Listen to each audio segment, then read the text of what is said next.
Aujourd'hui, on plonge dans une histoire assez frappante, qui commence par une rencontre un peu par hasard dans une librairie.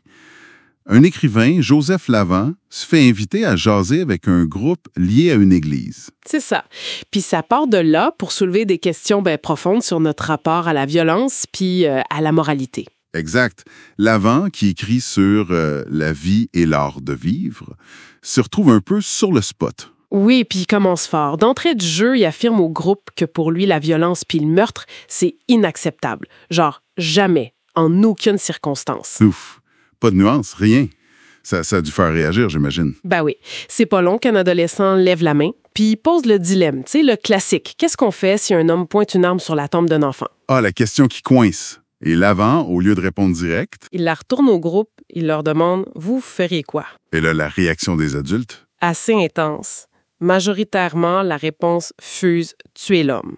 Tuer l'homme. » Ils ont même fait un vote à main levée qui a confirmé ça. Apparemment, même le prêtre présent était un peu secoué. Wow! C'est quand même quelque chose, cette impulsion-là, surtout dans ce contexte. Tellement. Puis ça contraste fort avec la réponse du jeune qui avait posé la question. Quand Lavant se tourne vers lui puis lui demande « Et toi? » Qu'est-ce qu'il a dit, lui? L'ado répond juste « Je protégerai l'enfant. » Simple, mais tellement différent. Exactement, puis Lavant souligne ça. Il dit que c'est le seul qui a vraiment compris que l'objectif premier, c'est pas de tuer, c'est de protéger. L'action doit servir ce but-là. C'est une nuance super importante. Protéger d'abord. Mais Lavant, il pousse la réflexion plus loin, non? Sur la moralité de l'acte. Même si tuer devenait, mettons, la seule option. Oui, et c'est là que ça devient encore plus intéressant. Il dit que même si les circonstances forçaient à tuer l'agresseur pour sauver l'enfant, ça rendrait pas l'acte correct, moralement. Nécessaire, peut-être, mais pas correct. C'est ça. Il espère que le jeune serait d'accord pour dire qu'un meurtre, ça se célèbre jamais. Ça se regrette, toujours. La nécessité, ça efface pas la nature de l'acte. C'est puissant comme idée. Mais l'histoire s'arrête pas là, je pense. Lavant en reparle plus tard. Oui, il raconte ça à des amis. Puis là, une autre réaction vient le frapper. Une question d'un ami face au même scénario. Ah oui, qu'est-ce qu'il a demandé? L'ami demande « À qui appartient cet enfant? » Ouch, ça change complètement la donne. Complètement. Pour Lavant, c'est comme une révélation sur la nature humaine. Ça met le doigt sur notre tendance à trier les gens. À décider qui mérite notre empathie, notre protection, en fonction de s'ils sont des nôtres ou pas. Exactement. Il voit ça partout.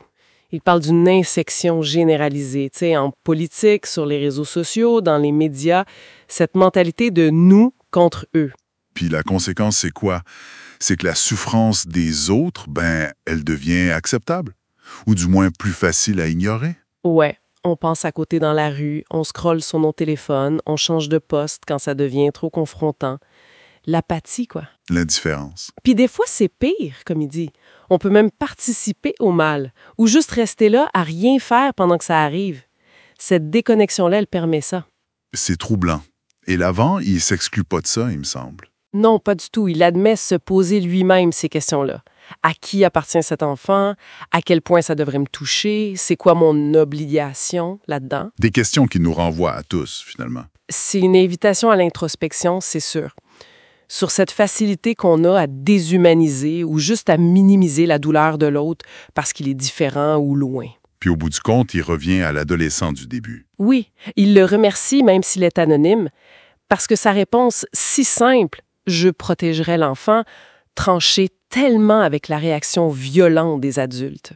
Elle montrait une autre possibilité. Voilà, elle montrait qui nous pourrions être.